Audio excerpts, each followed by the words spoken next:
All right, let's start. A very welcome to today's webinar on the fashion industry post-corona. My name is Rosanne Henze. I am a researcher at the Sustainable Transformation Lab of the Antwerp Management School. And today I'm here to keep track of your questions and to host the Q&A. In the coming hour and a half, we will discuss how the actors in the fashion industry can prepare themselves for what's next from an academic, consultancy, retail, high fashion, and legal point of view. But first, we have some technical guidelines for you so this webinar can run very smoothly. If you have any questions during any point of this webinar, you can submit them in the chat, which you can find at the bottom of your screen under the word chat. Surprise. I will collect your questions and direct them to the right speaker during the Q&A session.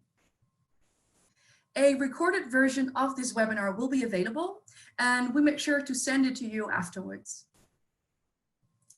If you share anything on social media, it would be great to tag us, Antwerp Management School, KOAN Law Firm, or any of the other speakers. We'd really love to hear from you. And I see we already have around 60 people joining. It would be really interesting to see where you're all from. So if you could please submit your city and your country in the chat box. In this way, we can all get a great overview of our audience and we can test the chat box at the same time. So let's see. Brussels, Belgium, Mechelen, the Netherlands, New York City, welcome. Belgium, all right. France. Okay, wow guys, great. Thank you very much. It's really great to see that we can host an event with great thought leaders, participants from all over the world almost, and with a very low environmental footprint. So that's a very positive to come out of this, this crisis. Now for those of you who are just joining, welcome. And I will hand over the virtual mic to Professor Dr. Annick Schramme for the official introduction of this webinar. Thank you very much and enjoy. Thank you, Rosanne, and good morning, everybody. Indeed, my name is Annick Schramme, and I'm the academic director responsible for the international master's degree in fashion management and also for the summer school fashion management at the University of Antwerp.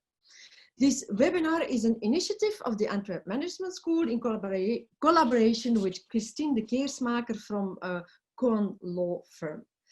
So welcome to this webinar where we want to discuss through the thoughts and voices of various experts the impact of the coronavirus on the fashion industry and on consumer behavior.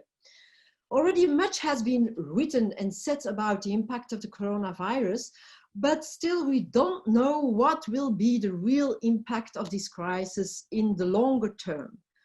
On the one hand, you have the people who are saying that this will be the end of the fashion industry, as we know it. Lee Edelkoort, for example, a Dutch forecaster, trend forecaster and fashion educator, wrote in her anti-fashion manifesto that this crisis is a gift and an amazing grace for the planet, both ecologically and socially. She believes seamless fashion has come to an end and fashion will have to be completely reinvented.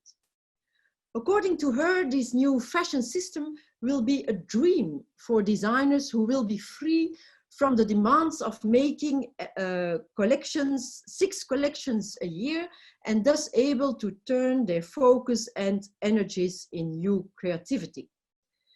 She's not alone with these type of thoughts. For example, there is a call from several well-known designers like Armani who want to slow down the system.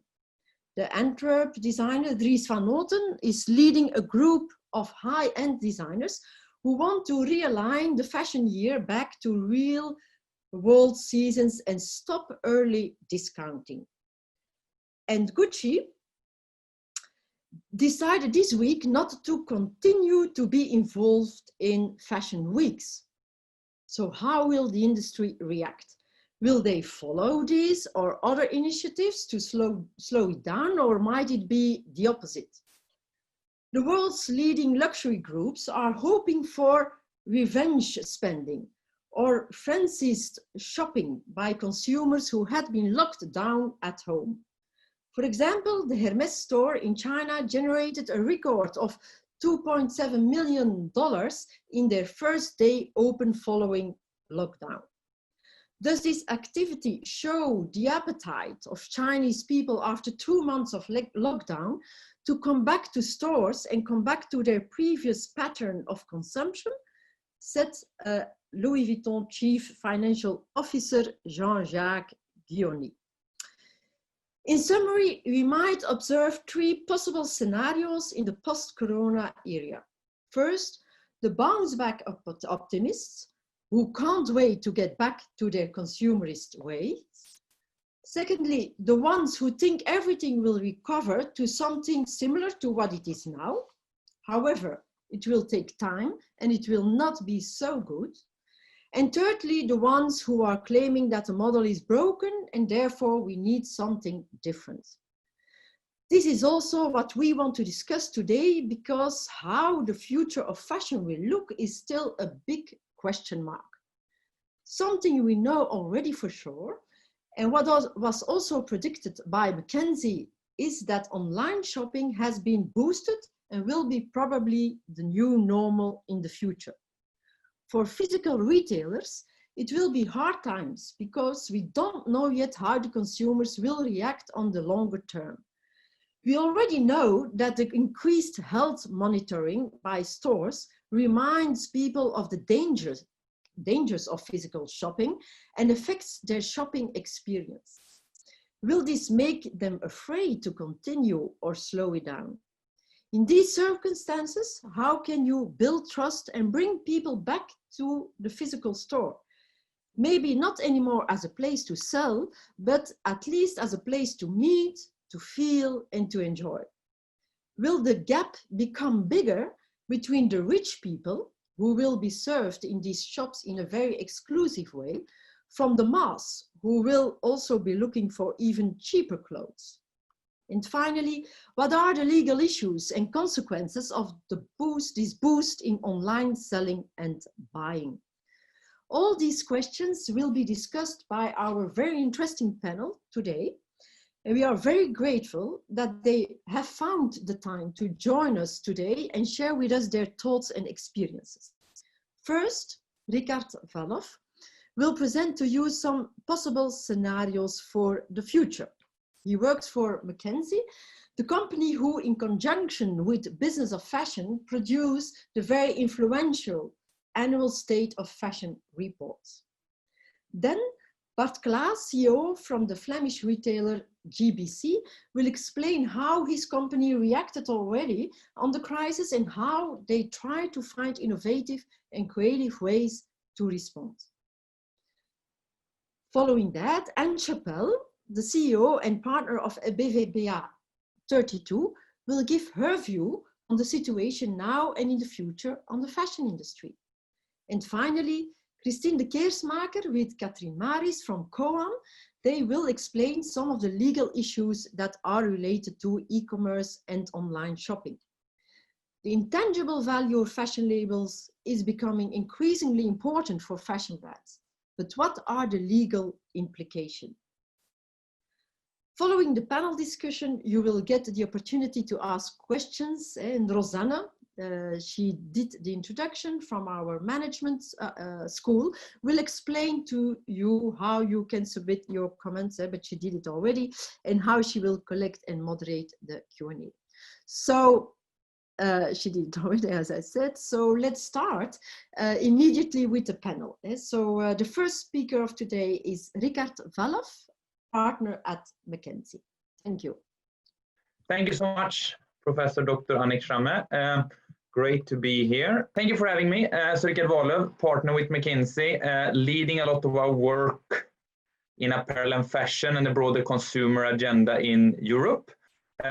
We as a firm have, so to say, tried to help our clients, influencers, and governments in this very, so to say, tough situation by investing quite a lot in understanding, what is currently the status, how is it, say, impacting different industries, and what do we see as the new normal.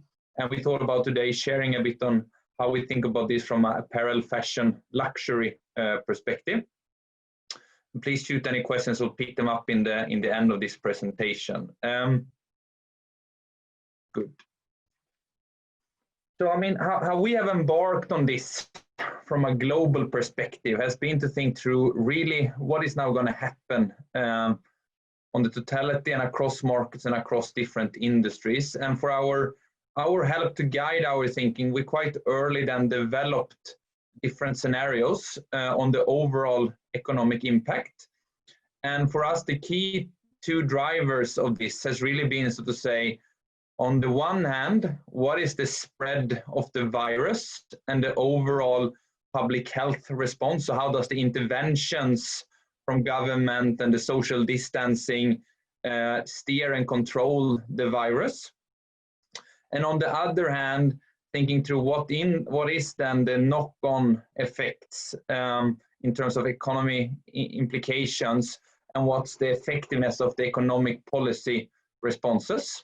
So based on that, we created this 3x3, where we have focused most of our attention around A1 to A4, that we quite early, focused into, driven by that we overall believe that we have somewhat or quite effective control of the virus, and similarly, somewhat or quite effective implications of the economic interventions. And we have, together with our clients, continue to iterate and discuss and debate this. And the current, so to say, sentiment then across the globe, and I would say, of course, a bit skewed to the more developed economy, is towards the A1, the A3, where most people believe in an A1 scenario, which is quite severe, where, so to say, in one way, it both takes some time to get control over the virus and the economy, which is, so to say, quite significant, and then a slow long-term growth, where, so to say, an A3 would then be a quicker rebound. And those are the scenarios we'll also use for the discussion today. So if we look at them on a total level before we get into the apparel industry, our, so to say, view on these industries, and we try to model them, is, if you look at the A3 then, the more contained virus situation and rather quicker rebound on the economy. Therefore, we believe that overall the global economy is back by the end of 2020. It depends a bit on geography by geography, where, so to say, Europe is a bit worse hit. We more talk early 2021, driven by this awareness of the crisis, and also some of the starting point in some of the Mediterranean countries here, or, so to say, China, who has mitigated the virus in the best possible way, might get back a bit before. We are talking Q3, and then the rest of the world, so to say, more of a Q4 2020.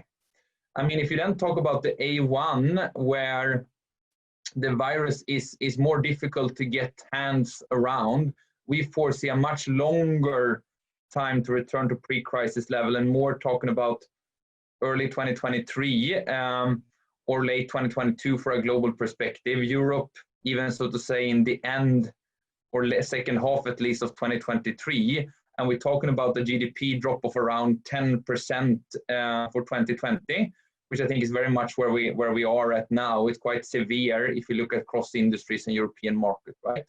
So we truly believe that this will affect the economy now and over the next few years. And if we start to look a bit closer into retail and apparel, what we see here is, so to say, both implications on the demand side and the supply side. Where on the demand side, I mean, driven then by store closures, and also in markets like Sweden where stores are still open, a lot less footfall and traffic to these stores, there is a significant hit on sales, right? And when we look at the listed fashion companies, I mean, 90% of them has had more than 2 months then of store closure. Of course, that is hitting, the demand quite bad. We also see a consumer sentiment where people are tightening up their spend, They avoid, so to say, being seen among people, and so to say, therefore spend less on discretionary categories like fashion and beauty and so on. And also that they overall cut back on spending given the economic outlook, right? And then thirdly, which is somewhat moving the sales, and we see a clear shift towards e-commerce. And it's not that e-commerce is, so to say, compensating for the totality, but it's, so to say, getting much less hit than the other channels, and therefore you see then a shift on the total mix towards e-commerce. Something also we believe will stay in the industry. The changes we have seen here over the last few months is probably the change we would have seen then over many years in a more normal situation. Of course, this makes it even more difficult when you look at from the supply side, when we see, so to say, that the things that then was produced around New Year's or earlier this year is now coming out in the market, and so to say it lost its sale. So the thing that people will start to demand in early summer will not be one-to-one with what they demanded in the earlier spring or in the winter when this all started, right? And secondarily, what we see is that people are also shifting the consumption to more leisure type of categories and other types of apparels. The night dresses are, so to say, severely down compared to other items, right? There is both a mix shift and, so to say, a delay in what was produced and what is now coming out to the market, which is also putting pressure on discounting. We see supply chains that are disrupted and will have a hard time to, bring the goods to the consumers. And also, we see an issue with, so to say, securing the next generation of supply driven by labor crisis. So in general, there are many factors at play at the same time, which makes the apparel and footwear market quite difficult at the moment. And when we work with our clients, we try to help them through three different phases, where I think most is, so to say, getting out of the initial lockdown and the initial, so to say, shock, managing the closures of store and start to ramp back into, an open modus. And then the question is, how quickly can you ramp up? What measures do you need to take to make the store safe? How should you think about your inventory? How to really manage the sellout price in regards to discounts or full price, right? And that's where most retailers are now, at least mindset-wise. I would say they are between phase 1 and 2. And then some also start to think about maybe with a second or a third team, right, that is not focused on the current situation, but also start to think about the new normal. How will this look like also when we get back? I mean, online will then likely have another share. What will be the role of my stores? How do I differentiate and update my store network, right? It's many different questions, both very operational to manage the situation and very strategic and investment related that needs to be managed at the same time. And if we try to learn on some of the markets that are ahead of the curve, or at least the situation, taking China into account, I mean, they were then before this whole situation preparing for the Chinese New Year's, and as normal, we saw a quite strong sales period, right? Which then just stopped off at the Chinese New Year. And Wuhan went into lockdown, which affected the whole of China consumption. I mean, we saw then a behavior over a couple of months with a very, very low consumption. Online was still, so to say, comparatively strong, but also a bit down. But it was significantly down than in the retail stores. And also what we have seen is it takes time to get back. So also 1-2 months after, so to say, the locking up of China, we are still, so to say, trading around 80% of sales. And especially it's the mid segment that's been hit the worst. We saw, a value segment that was recovering a bit better, driven by people being a bit more cautious on spending and so on. We also saw a luxury segment coming back quite strong, driven by the people wanted to get back to their traditional shopping habit and the enjoyment of shopping. But really the mid segments has been hit stronger. But overall, it takes some time to get back to the pre-COVID sales figures, is our read from China. And if we try to then model this out in these two scenarios we spoke about, the A3, which was a more contained situation on the virus, versus A1 with a more widely spread or less effective measures in containing the virus. We foresee also here, of course, in the apparel side, Europe to be one of the worst hit markets, China getting to back quickest, and in totality least impacted, right?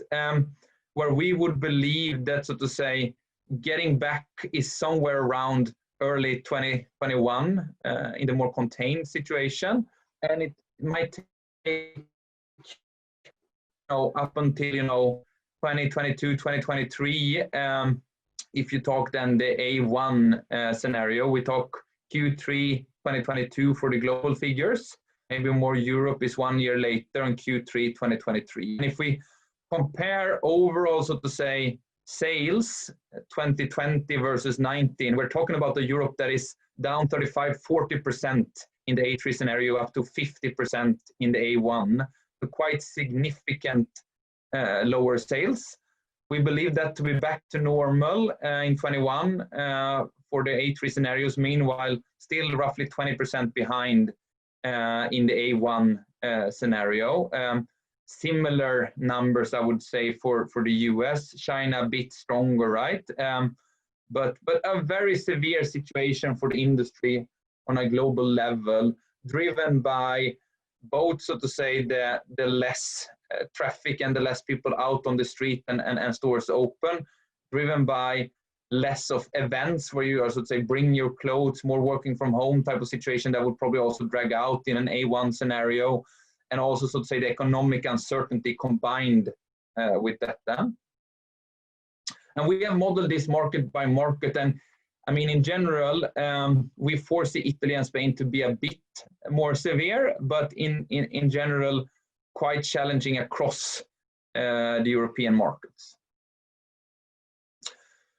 And if we look back to the dialogues we're then having with our clients in Europe, what are we helping them with, and how do we help them, managing the situations? I think it could be simplified into these 4 elements.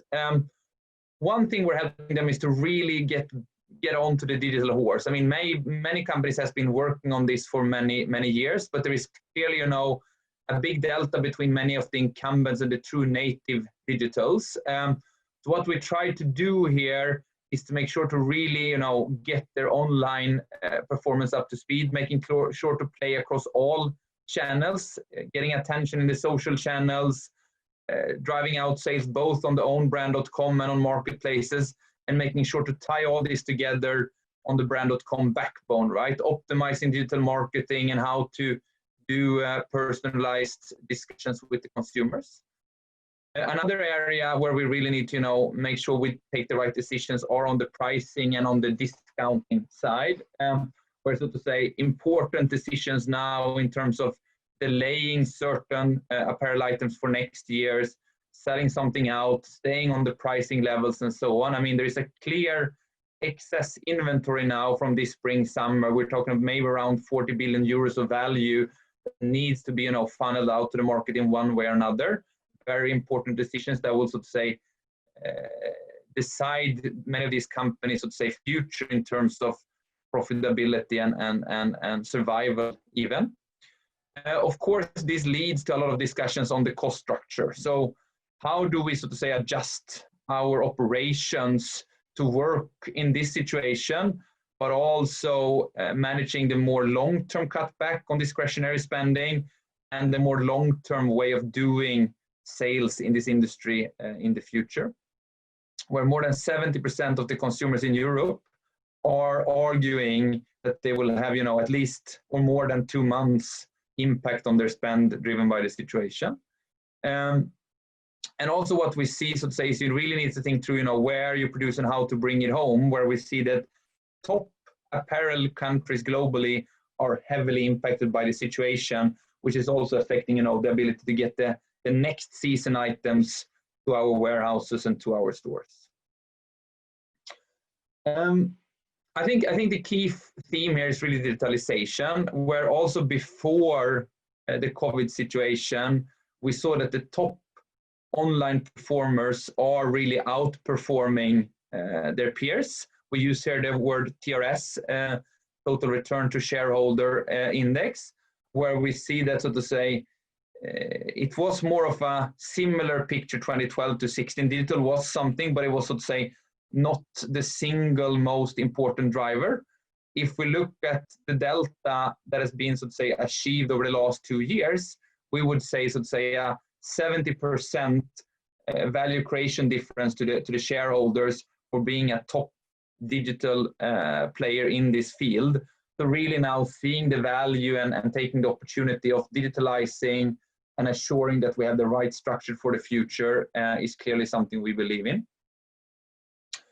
And what we mean there is, so to say, that we see a lot of new consumer behaviors where, first of all, up to 40% now of all sales are expected to be online over the next 6 months. That is our estimations. If we look at, let's say, how online is standing up versus offline and how consumers have shifted their behaviors.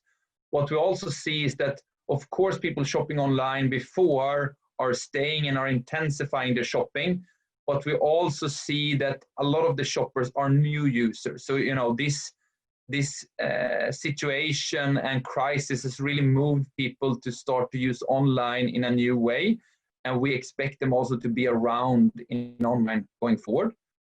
What we see is that the preferences for online purchasing is clearly up, and we therefore believe that digital is really here to stay, and we believe that the majority and up to 80% of the users will continue using digital channels for their full or part of their shopping also after the situation. So clearly, digital will move for something that, part of the society is using to more or less all fashion shoppers will use in one way or another. I think that was roughly what I planned to share with you on how we think about the situation. I now leave back here to you to take the next presentation. Thank you so much. Thank you very much, Rukert. Yeah, very interesting numbers, and also nice to see how you prepare 2 scenarios and yeah, how the industry will recover. But that's really based on the forecasting and numbers. It's not questioning the system as such. That's a more ethical and philosophical question, I presume. But now we move on to Bart Klaas. He's the CEO of JBC. It's a big Belgian retailer, and we are very curious to see how they are responding to the crisis. They are still a family business and a very successful also children label. So please, Bart, the floor is yours. Thank you, Annick. Good morning to everybody. Thanks for joining this webinar. I will speak from our family point of view, or family company point of view. And as you will see, many of the things I will say will be in line with what Ricard shared with us. There will be some differences, but this has mainly to do with the type of company we are and the type of segment in the fashion industry that we are in. First, perhaps, just a quick presentation of the company, the family company Claas Retail Group. We have 2 brands, let's say retail brands, JBC and Meyerlin. We are both active in the Belgian and Luxembourg market, whereas JBC, our target group are families, young families with children, and Meyerlin, the target group are, let's say, women over 55 years and a higher segment, more luxury segment in women's clothing. The family was founded by my father, as you can see in on the picture.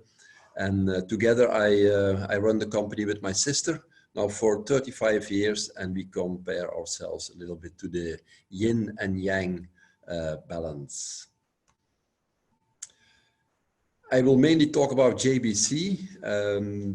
And when you ask about the impact of Corona, what we see is that Corona is reinforcing some things, some changes, some disruptions that were already happening in the fashion industry, and it reinforces them, and it will accelerate some changes. But as far as we look at it, the core of a company, the core of a brand, unless of course you had some major difficulties in the past, the core of the brand, you have to stay loyal to it, you have to stay authentic to it, but of course you have to take into account all the changes that are taking place now and will accelerate and get on a quicker pace due to the corona crisis. When we look at JBC, well, we are a company, we are a brand with real focus on the families, young families with children that are our target group. And we can see also in the lifetime value of our customers, it's between 12 and 14 years. So we can really see in our database that the moment people start a family and the woman gets pregnant, she gets a baby, they very often become new customer to us, and we can hold them up to, let's say, between 12 and 14 years. So we are a real family targeted company where the children take an important part in the spendings of the family, in the family clothing at JBC. We are a local brand. We are a Belgian company. We are the headquarters is located in the Flemish part, but we have 40 stores in the French part and in Luxembourg, and we have about 77 stores in the Flemish part. We are a convivial brand. That means that in the stores and also in our web shop, the way we get in touch with our customers, we try to do it as personal as we can, as convivial, as friendly as we can. And we will continue to do this even now after Corona. Of course, with regards to some safety rules, which are also part of the way you treat and you treat the customers in a personal way. As we said, we are local. I will get deeper into it when we explain a little bit about our product, about our collections. And sustainability is for us a differentiating factor. We believe in it in the long run. We have done some intensive efforts in this regard in the past. And of course, yes, we will continue to do it because Corona reinforces it, but it had already taken place. And I will show you that we had started with this already for 10 years ago. Corona, yes, of course, when the crisis happened, when the crisis took place, yeah, in the beginning it was, even now it's really tough because we had to close down 125 shops for 8 weeks. Yeah, this is tough because you lose revenue in these physical stores for 8 weeks.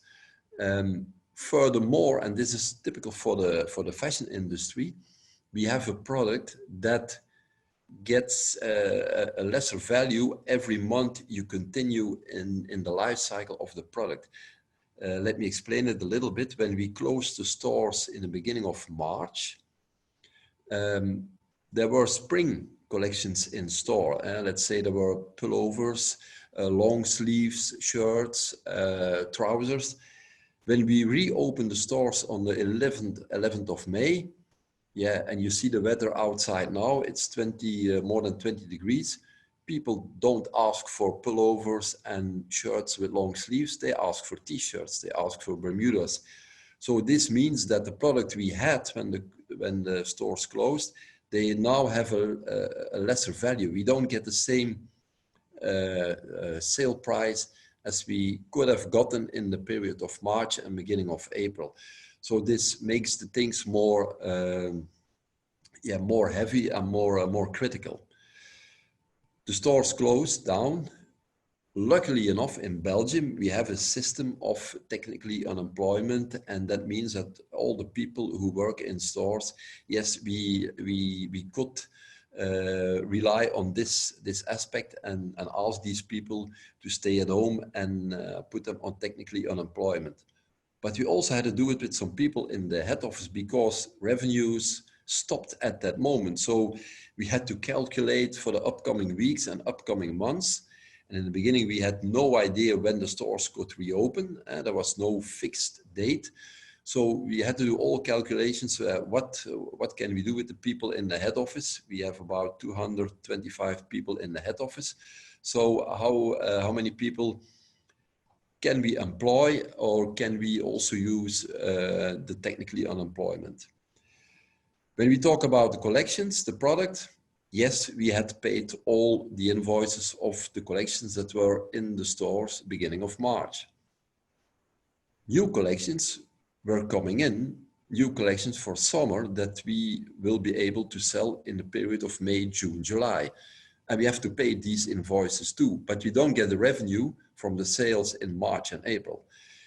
And in 2 months, 3 months, collections for autumn will come in.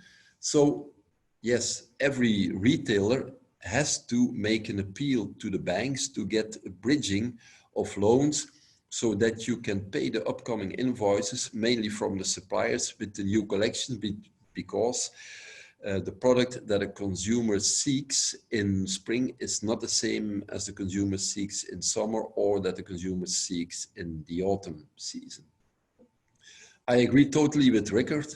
The acceleration versus digital has taken place and will continue. So we had already started with our JBC company for the omni-channel world. Yes, it will reinforce. Digital will have a more important share of sales, but nevertheless, we keep on believing in physical stores. Perhaps not the same amount that we have today, but people will continue to embrace physical contacts and friendly gathering of people, because people are social. We are social human beings, and we will continue to like the fact that we can get into social interaction also when we do shopping of fashion. And yes, we will be very careful with upcoming investments that we had planned for this summer. Yes, we have postponed them because, yeah, we do not have an exact 100% certainty about how things will recover. Until now, the first 2 weeks in the physical stores, sales are better than we expected, are better than we feared, perhaps. But if you ask me, how will they continue to evolve the upcoming weeks and months, and especially the upcoming autumn-winter season? Yeah, I do not know. So we will be careful in making some projections. When I told you the previous slide, it's perhaps some cold facts and much ratio. But we are a human brand, and that means that we have to stay connected with our customers, but also with our people that work with us, our collaborators, with our families. We are a family company. We have about 1,400 people that work in a family company, Class Retail Group. And my sister and myself, every week we have made a video, message, and we send it to our all the people in store, all the people from head office, to stay connected and to give them updates about how the company was doing.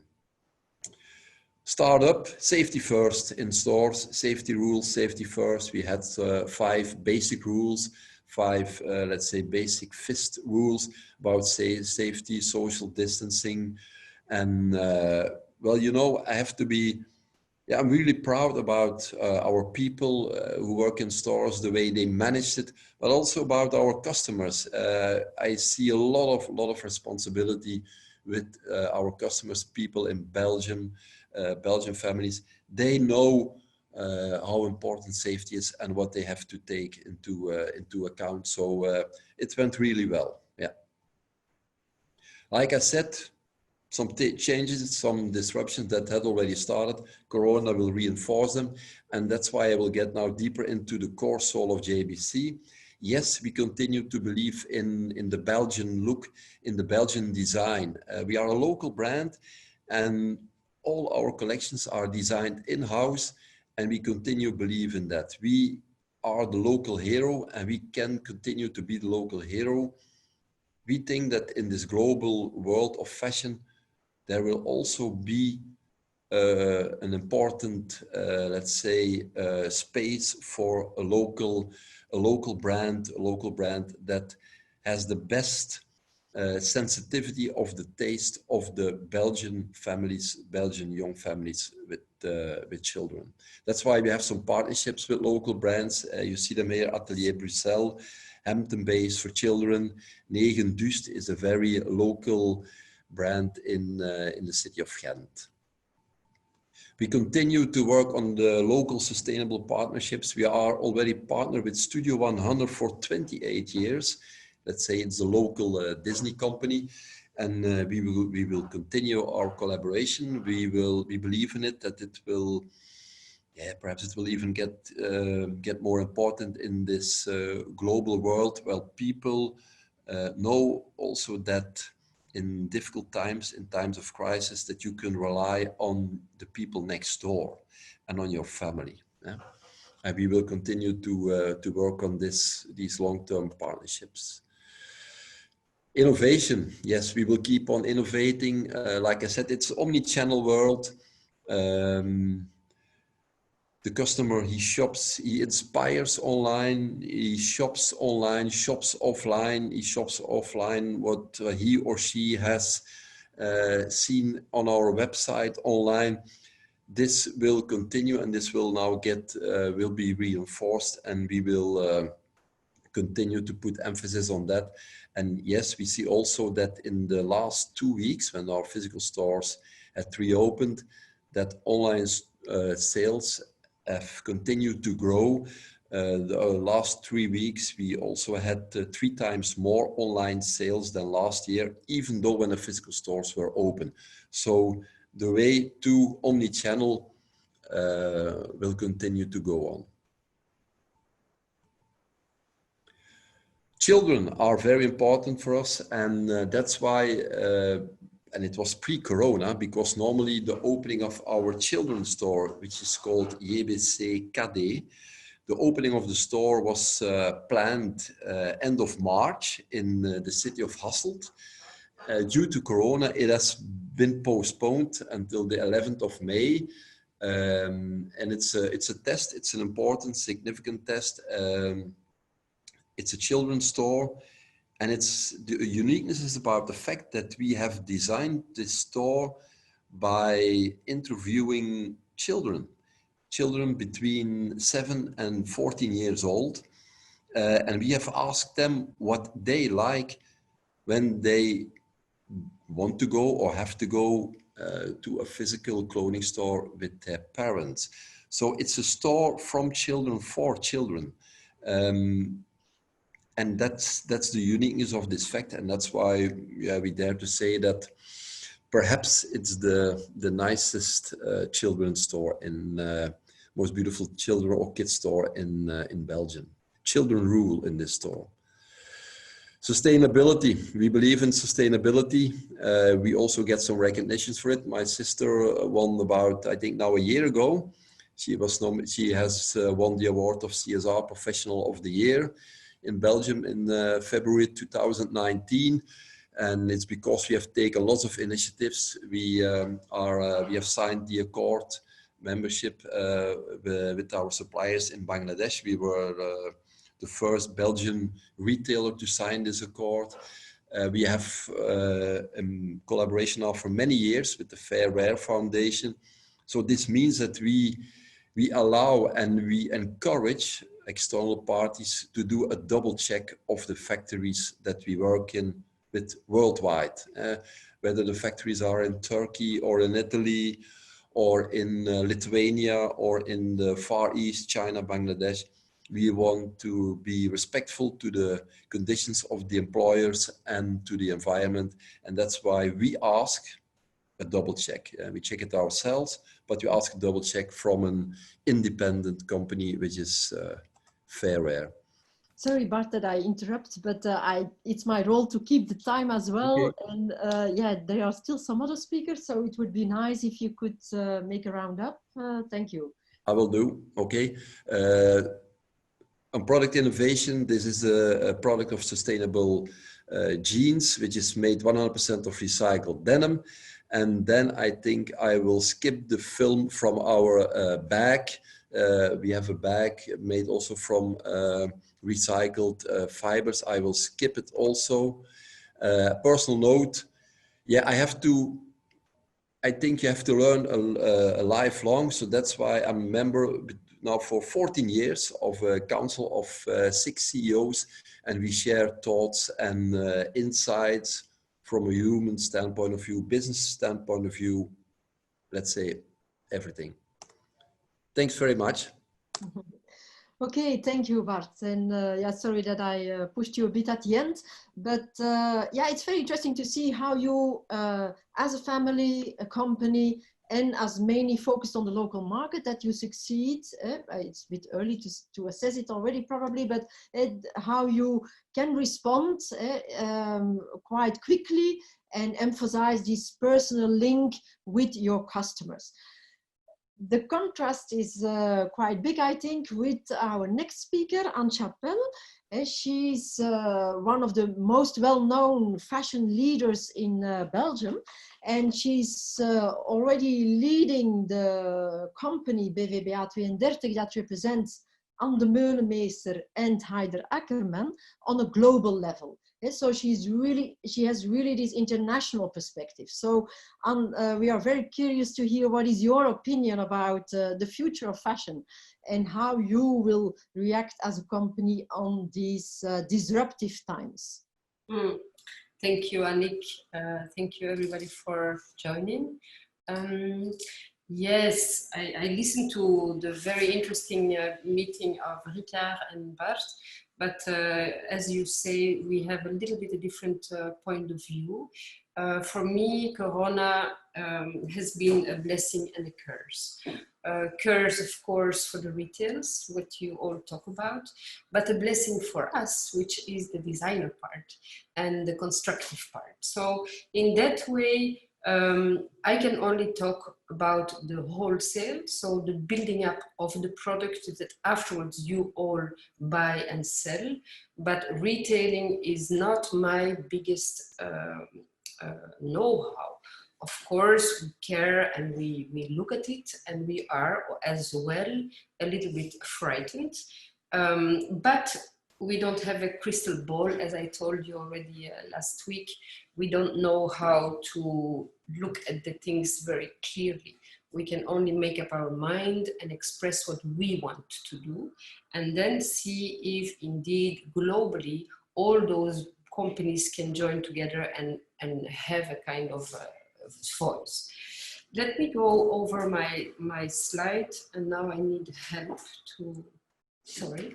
So a little bit to say pre-corona, how retail and wholesale, and definitely for me, wholesale market was already under pressure because there were too many collections and products. There is pre collections, there were pre-collections, cruise collections, main collection, diffusion lines, capsules, delivery of all collections which were not synchronized at all with actual season in the life of the human, because we are making at the end clothes to dress human bodies. And creativity became less important, of course, because creativity is about human people, and it is about brain and sentiment and emotions of people that they care, they take out of their souls something, a dream, a story that they want to tell, and with this they make collections. It's different from product. Product is something that is developed in a very systematic, chronological way. Creativity is something free, of the free mind. So can't compare both. You should include them and make a beautiful outcome of it, but creativity in itself is a free mind that you shouldn't control as such.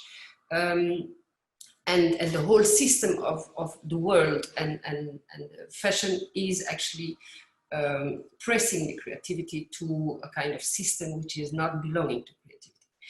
So delivery, sales through and performances became crucial, and one of the most important issues when you face a buyer, a wholesale buyer, because of course he's depending on his turnovers. discounting too early in the seasons, consumer almost addicted to sales. And that's something where I want to come back on later when we talk about how to cure and much shorter times for retailer to sell the goods at full price. And that's a very important issue because, you know, if creativity has a value, an intrinsic value of something worth to be looked at, the full price should be an intrinsic value to defend. And then discounting is something completely different, because how do you evaluate creativity? And that's, of course, my babies are creative people, so I have to defend their additional value to what we do, because basically designer and collections like we present them, it's about storytelling. It's about making a dream for the people who want to join in our dream, making them feel good. And as we talk about the Corona social economical crisis, we try to make the economical part we deliver, but we care for sure about the social behavior and the feel good of the one who buys our goods. For me, the Corona crisis didn't provoke the issue we are currently facing. It accelerated and emphasized the deep-rooted problems that the fashion industry was already dealing with. It results in awareness, and the speed of the industry and the way it is constructed doesn't work today, or we think it doesn't work anymore. If we really turn back to something else, I really don't know yet. Some part in myself feels we won't, and another part desires we will. So between those things are big talks going on. Why do I say that the Corona crisis didn't provoke that? Because before Corona, it was already clear that like mega stores like Barney's went bankrupt just because of the pressure and the ongoing destructive system. In addition, also mega brands like Chanel, you know, all the big brands of the big groups, they were more going onto the monobrand stores, so bigger margins, bigger profits for themselves, because you exclude the wholesaler in between, you just cut the retail, you go directly to the end consumer. The profit was only gold, so it is money driven, and we cannot say that our industry is not money driven. It is money driven after all, because you have to satisfy the income of the shareholders. So what does this lead to? All this acceleration and emphasizing on awareness, and of course Dries was writing this open letter, which we of course also signed, because I think it is a very beautiful proposal. The rewiring fashion by BOF, it's another system that they propose, which is for me less attractive to sign, because it is putting pressure where it shouldn't put pressure. But at the end, it's all attempts to create a profound change in a very robust industry that is dominated by conglomerates, not by us. We are in this whole industrial system very small players. It's a blessing to be small, because you can still be creative, you can still be flexible, you can still go and listen to your end consumer and make him dream. It's a curse when it comes to financial and economical realities, because of course we will as well suffer from it, and we don't have this baggage to overcome such difficult periods. I mean, this is where the big difference between the conglomerates and the small players is. It's only on the financials. You have a reserve, but how far goes your reserve, and how long can you sing, you know? Because we can sing beautiful songs, but if you can't pay for it, you can't sing anymore. So post-Corona, will it be business as usual? Conglomerates, they remain silent for the moment. So on all the open letters and the new systems that the industry people are presenting, I didn't hear any voice of the big conglomerates. Are they willing to change the system? I don't know. So also there we will have to wait. Annick was pointing out to Gucci today. Yes, it is maybe a fact that they did something now, but will they even change in future? We don't know. So I think that everybody is a little bit reacting on what to do today in this year to overcome this difficult year, and then afterwards to which system we are going back.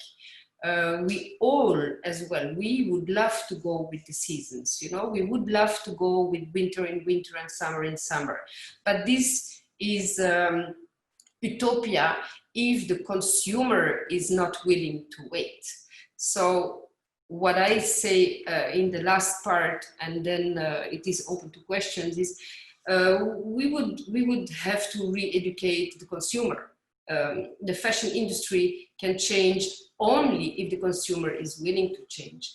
But this consumer is existing out of many different layers. We have the boomers, the millennials, the X generation, and already the new Z generation, which is TikTok. It's all about fast and new and tomorrow and maybe today already. So I don't know if all these layers of population will have the same reaction. I guess that boomers, we are maybe more aware of the last 40 years and what was and where we can go back to. But these younger generations, they have a drive which basically our first two generations don't really understand. And I think we cannot turn them back because they are not willing to wait longer for better and more sustainable product. They want basically the better and more sustainable product tomorrow.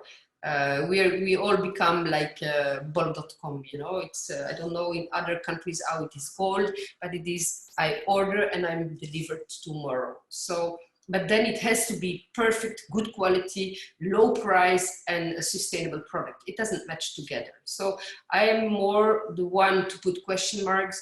Is it indeed, are we all willing to go for better and sustainable? Are we willing to buy clothes at full price? And then you can only look to yourself. I mean, the answer is always starting with yourself. Are you willing to buy clothes at full price? Are you willing to buy less products? And are you willing to reevaluate your needs? And are we as an industry and as a world, as it is a social economical problem, what we have faced and what we are facing, are we willing to change the expectations of the consumer and try to re-educate? So that's a little bit my mind. That's a little bit what I want to share with you, that I have big question marks. I have no real answers, but I'm willing to see where we can join forces. Thank you. Thank you very much, Anne, for this clear explanation and nuanced view in a way that indeed there were already problems in the fashion industry. Now it is reinforced, it's accelerated. And on the other hand, how creativity is become even more important, and how as an independent company, the size is also important, that you can be more flexible, but at the other hand, the big conglomerates have more reserve to survive. So yeah, it is very, very interesting issues. And finally, it's the consumer indeed. I have already a question for you, if that is also this raising awareness about sustainability, if that is also an international phenomenon, because if we look at other continents, it is in Europe growing, but I'm not so sure if that is the case in other parts of the world, but probably we can discuss that later on. So finally, I give the floor to Christine de Keersmaker and Katrien Maris from KOAN, our partners who also organized this webinar. And yeah, I must say that it's very difficult to find a lawyer company that is really involved into creative industries and IP. And she's the one of them, of these rare companies. So Christine, we are very curious, what are your thoughts about this growing online selling, and what are the legal implications of that? So I'd like to give you the floor now. Thank you, Annick. I'm very happy to be here today and to partner again with AMS. Thank you, everybody, to be with us, all the attendees as well. AMS, Annick said, a partner at KOAN, and mainly in our IP, media, and data team. I will be joined by Katrien Maris today, who's a senior associate in our team. And we are quite involved in the fashion industry, and very pleased to be here today, as I said. Although we cannot neglect the negative impacts, of course, of the crisis, I seem to have heard already a few creative thoughts and encouraging business considerations from the panel so far, from different point of views. From the challenges of the crisis, we have to learn some lessons, also from a legal perspective. And Katrien and I will focus on just a few considerations, which in our view may help the fashion post-corona. We have picked 4. Immaterial assets, in particular, intellectual property, e-commerce, general conditions, and collaborations. So let's start with our thoughts on immaterial assets. Why speak about immaterial assets? Well, over the years, with the shift to more online business, immaterial assets and IP in particular, intellectual property, have gained value over material assets. Intellectual property should be on each company's boardroom's desk. IP is a powerful tool for economic growth and revenue. And obviously, also in times of Corona, where everyone within the fashion industry is thinking about how to go forward. It's not only extremely valuable, but also crucial. And as I said, especially in times of Corona, where we have heard from the other panel members that online business is there to stay. When we speak about intellectual property, we speak about trademarks, about designs, about copyrights, and on the side, domain names and know-how, and obviously more and more about patents. Strong brands have strong IP. And everyone knows Nike's trademark, the swoosh. Everyone knows Chanel's interlocked C or the black little dress. Burberry's bags, some of which are protected through design rights. Keox, which has patented an invention in its breathable shoe, also breathable jackets. GBC is a well-known brand. An de Meulemeester is a well-known brand. And the examples are countless. In a growing digital and technological environment, IP is becoming even more important and even more present. Whether in the fashion garments or in the ways fashion is being brought to its customers. IP and trademarks in the first place are valuable. Why? Well, because they create recognition and consumer fidelity.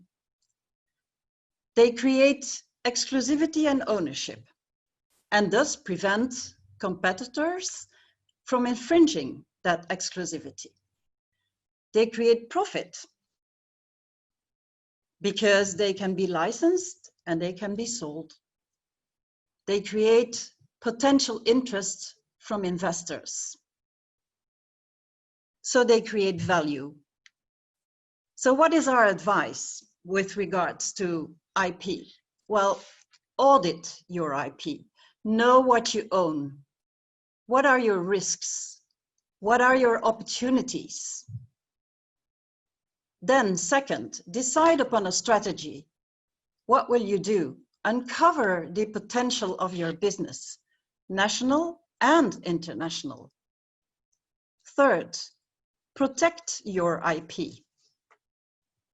4, manage your IP portfolio, almost on a day-to-day basis. It's almost like bookkeeping.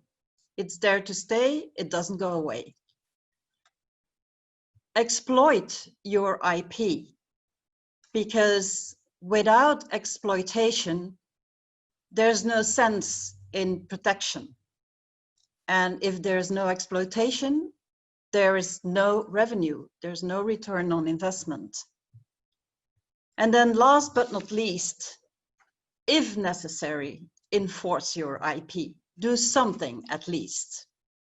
And now I pass on to Katrien for item number 2. Yes, this brings us indeed to the second consideration of our presentation, e-commerce and the compliancy of your web shop. There have been many initiatives during the Corona crisis. Shops did indeed not have any choice and started their online business to be able to survive the crisis. For example, Delvaux. Facebook also announced that they will offer a service that will allow businesses to display and sell products on its platforms. But it is important to know that there are a lot of rules and regulation at European level that have to be respected. The first one is the duty of information in order to protect the weak position of the consumer and to be sure that the consumer makes an informed choice before closing the sale. Information as the main characteristics of the goods, the name, the address, the contact details of the provider, the total price of the product, and the right of withdrawal, which is minimum 14 days, must be clearly indicated. The order process must clearly indicate in which step of the process the consumer is located in order to know the exact moment to enter the contract. The payment process must be indicated at the beginning of the ordering process. Express consent is required for any extra payment, and it's forbidden to charge payment fees. Delivery process, for example, also must contain all relevant info with regard to the delivery restrictions, cost, and shipping information. As a web shop will process personal data of a consumer, the website and web shop must be compliant with the GDPR regulation. A cookie policy, cookie banner, privacy policy are therefore necessary. General terms and conditions must be provided and accepted by the consumer, in which all information with regard to the liability of information with regard to defective products must be mentioned. And last but not least, misleading actions with false information or misleading omissions by not giving the most essential information is forbidden. This brings us to the third consideration of our presentation, general conditions, and more specific, the situation of force majeure. Many events have been cancelled due to the Corona crisis. So, for example, fashion weeks, fashion shows. But what about the legal impact in case one of the parties is not able to perform? The general rule is that contracting parties have to perform. If not, there is a breach, so there is an obligation to pay damages. But there is an exception to the general rule, which is called force majeure. And there is force majeure when there is an unavoidable event, which was unforeseeable at the time the agreement is entered into, and which renders performance of the obligation reasonably impossible. You have to know that COVID and the corona crisis in itself is not sufficient to invoke force majeure, but the measures taken by the government, for example, the prohibition to organize events, imply that it is impossible for parties to perform. In such a case of force majeure, firstly, you have to check your contractual provisions, in which may be stipulated how to deal with force majeure situations. But if no contractual provisions are there, the general rules apply. So no obligation to perform in case of a force majeure situation. Each party will bear its own costs, and advances should be paid back. In case any dispute arises, check what is mentioned firstly in your contract before introduce a legal action. There may be a mediation clause in which is stated that parties have to try to settle before going to court or have to consult a mediation center, for example, CEPANI. Our advice in any case is to review and add force majeure and mediation clauses in your contract in order to anticipate to situations as today and to oblige parties to settle by finding a win-win situation, for example, postpone the event or other solutions, and instead of going to court and to avoid long and expensive proceedings. And then the fourth consideration is collaborations.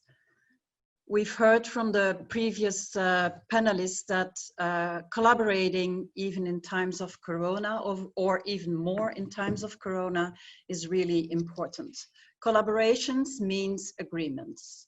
Agreements have always been key and even more nowadays. Indeed, the even bigger shift because of Corona and in post-Corona times towards more technology, whether it's in wearable tech, in 3D printing, in algorithms, in artificial intelligence, more digital innovation, whether with virtual shows, whether with digital showrooms, more media, more entertainment, new social players, such as avatar influencers, for instance, virtual reality entertainment, and also more sustainable models, such as secondhand fashion, rental fashion, refurbishing fashion.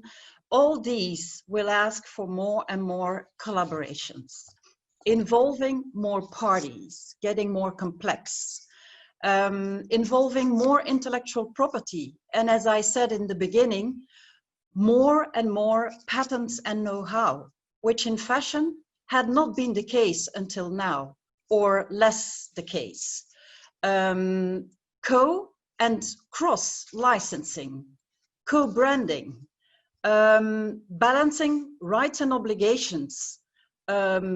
Besides IP issues, also data and privacy issues and needs for compliancy, warranties, liabilities of all parties involved, many issues. And so our advice obviously is think before you begin, be careful, be clear, be precise and efficient, take time to discuss. And as Katrien said in our third consideration, if you don't get along anymore, still keep on discussing. Discuss, communicate. It's really important. Good agreements make good friends, or at least that's a good start. Thank you. Thank you very much, Christine and Katrien. You addressed a lot of issues that probably a lot of the companies and participants of today are confronted with. And certainly, I think at the end, this call for more collaboration, I think that's a very positive approach and can indeed be one of the solutions for the future. I look at my watch and yeah, you said good agreements, good friends. We have an agreement that we would finish at 12:30, so only 10 minutes are left. So I pass on immediately to Rosanne. She has the real challenging job to manage the questions because there are so many questions. I think we could discuss for hours. But yeah, so you have 10 minutes, Rosanne. Thank you, 10 minutes. Okay, first of all, thank you all for submitting your questions. As our time is limited, I combined some of them and only will highlight a couple of things. So the first question is to Bart Klaas. As the fashion industry is a global industry which heavily relies on the intercontinental supply chain, the crisis points out that the connectedness of the industry is also a very big threat. And in addition to that, the hashtag #SupportYourLocals has been trending since the beginning of the lockdown. Do you think this industry will shift to a more local model of production? Interesting question. Two reflections. First of all, the countries, the low wages countries, of course, can offer at a more consumer-friendly price the fashion. So the question is what also Anne Chapelle mentioned: how much are people willing to pay for clothes? I think there will be a shift to countries more in the neighborhood of Belgium. But unfortunately, there will be no production in Belgium in the upcoming future. But I think there will be a shift towards more flexibility and more production facilities closer to Belgium than the Far East. There will be a shift, but it will not disappear because of the interesting fact of the price. Mm-hmm. Okay, thank you. You also mentioned the willingness of consumers, and that really touches on the next question, which was from Laura Dixon and Evelien Motmans for Anne Chapelle. Because in your presentation, Anne, you mentioned that the industry can change if consumers are willing to change. And their question is, who should fuel that willingness to change? Is it the young consumers, or should it come from governments with, for example, taxing fast fashion? Or should the change come from within the industry, even though a lot of companies want to sell more products instead of convincing consumers to buy less? Interesting question, difficult answer. Tax. 2 minutes. Yeah, tax. No, I don't think that government should be implied, because whatever we will install here, there is another country who doesn't respect it. So that is just going to give you access to going all over the world. I think it is a desire to change. It should be educated in communities, in schools, wherever, you know, in your own families. It is a desire to change comes from within, and it is from friends to friends, it's people to people. It is not something that you can force, it is a desire. That's my answer. Okay, it's a great answer. So we should share more with each other, host webinars like this, and so influence others and plant that seed. Then I'll quickly go to the next question. We're in such a rush. It's regarding digitalization. So Ricard, you mentioned it in your presentation. Also Christine and Katrien mentioned it. And this is actually a question from Jacobine Breukink. In an effort to keep consumers shopping and engage, companies turned to, for example, virtual styling, really quickly created e-commerce platforms because, of course, they were forced to shut down. What other digital initiatives do you see becoming increasingly important in the coming years? Well, if I start, and then please, Christine and Anne, please fill in here. But I think what we are seeing is the importance of thinking through, so to say, the customer relationship and the channel strategy, where the most important way to drive online sales is finding the ways to engage with the consumers where they are, so to say, getting inspired, and really having a, so to say, matrix thinking along, you know, the consumer journey. You could think about it in a simplified way. It's not a linear journey, but more or less a circle or anything. I guess people illustrate it in a different way. But if you think through that, so to say, circle or infinity mark or whatever, how you want to show it, right? you need to think through, how do I inspire, how do I support in the browse, and how do I, so to say, drive to the right transaction? So the most powerful things that consumers now, fashion retailers now can do is really thinking through the channel strategy and figuring out, how do I get the right social commerce, the right, so to say, marketing efforts in place to get the inspiration and the browsing right with these consumers? How do I then, in a very effective way, translate them to, you know, my own or to marketplaces, shopping sites? And how do I bring that item home to the consumer with the best possible understanding of, so to say, how will it fit and look on me, both to drive their overall economics and to drive sustainability, right? So I think that is the key thing we're seeing.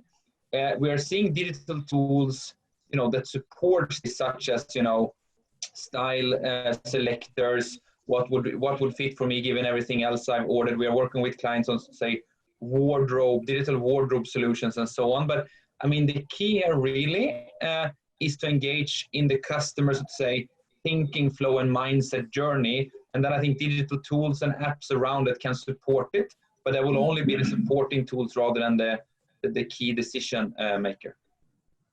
Okay, thank you. And what about you, Christine? Do you have a different point of view on that, for example, from a legal perspective? No, not at all. Basically, legal always follows what's happening in the market. So we try to think ahead because we want to help our clients when, you know, they have to shift to new models. And but I fully agree with Richard. Companies will probably first think about, what does the consumer want? Consumer engagement indeed is far the most important issue. They will also think about environmental issues and try to be as flexible as possible. The crisis has taught us, I think, that we need to be flexible. And the solutions that come out of these ideas will lead to new models and new ways of doing business, and will have to be led by maybe new legal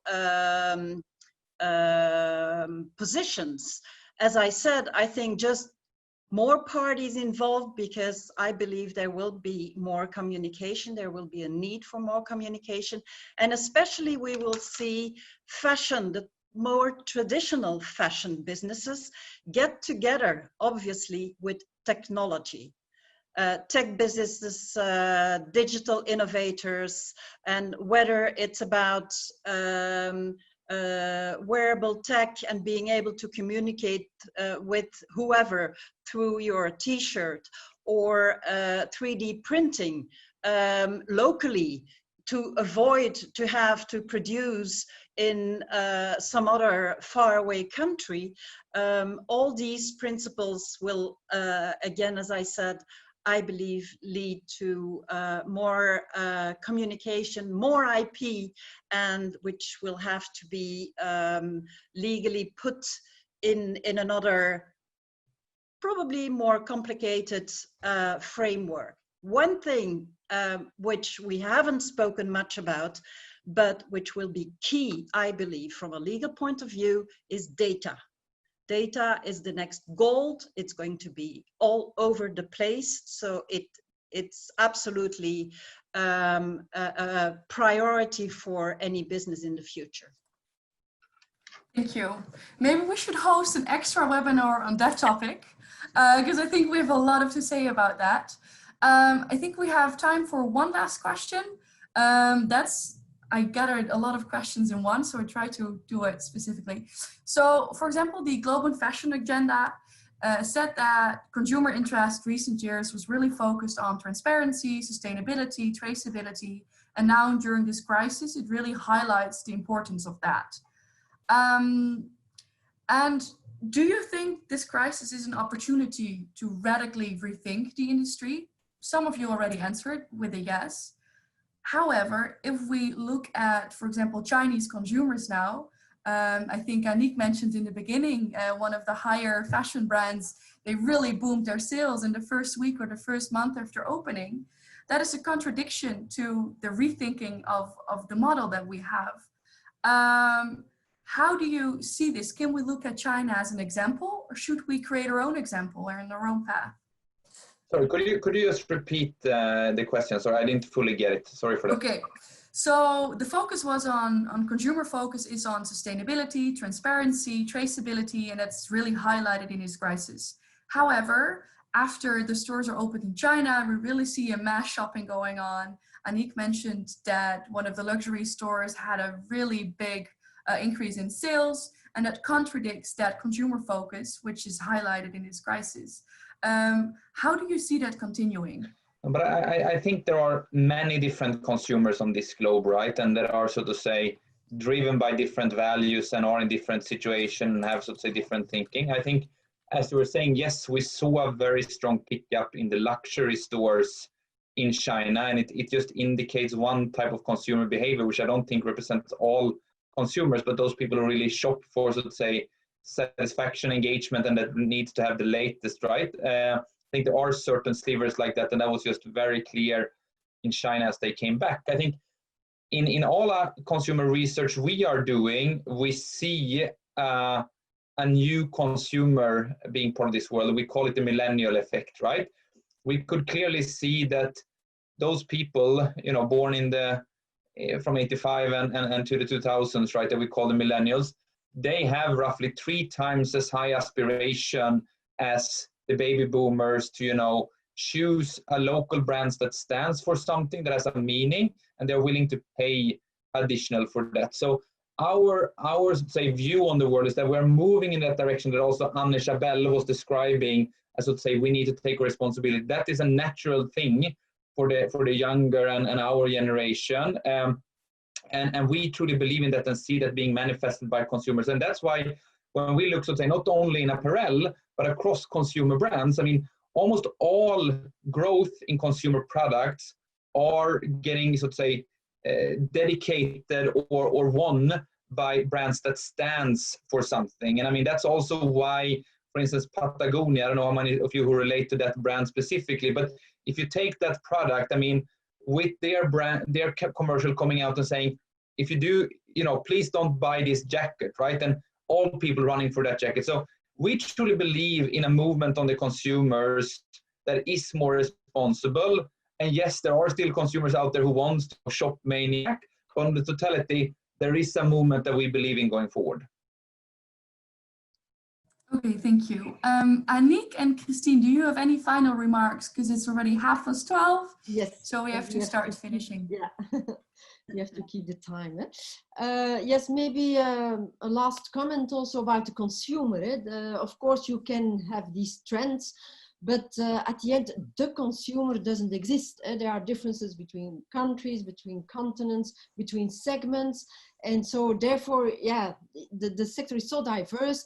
It is difficult to assess, but I think what you said, Richard, in the beginning about how we move very clearly to a more online shopping, I think there needs to be also a sustainable awareness and more restrictions how consumers can buy online and reimburse. I think this is really not ethical at all. So if I would do a recommendation, it would be to be more restrictive on that, and that will more balance the physical shopping as well. Because now as a consumer, you can order what you want, you can send it back and so on.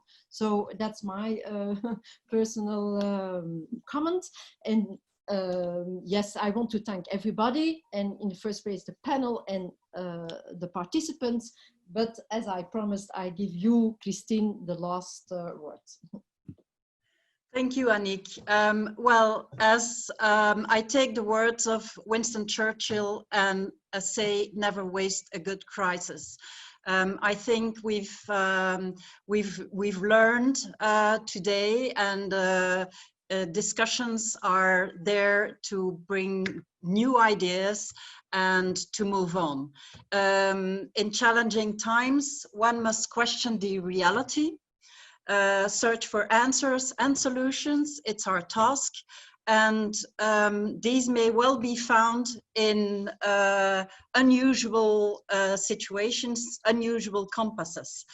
I thank Ricard, Bart and Anne in particular for having taken the time to be with us. I know they are very, very, very busy.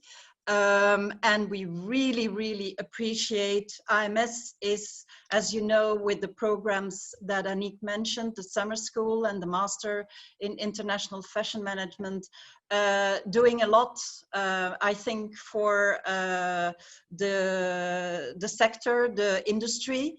I have the privilege of teaching the law course there. And we are very, very thankful for the time that you spent in being with us. I would also like to thank all the attendees who have been with us, and we hope you have enjoyed it and that you have learned. And finally, thank you, Aniek. It's always a pleasure to partner with you and with your team, which is fabulous, Anja, Emmanuel, and Rosanna. I wish you all a nice lunch and a nice rest of the day. Thank you very much. And I should say, let's see each other back in a few months. Yes. For the continuing discussion. Bye. Okay. Bye-bye, everyone. Thank you very much. Bye.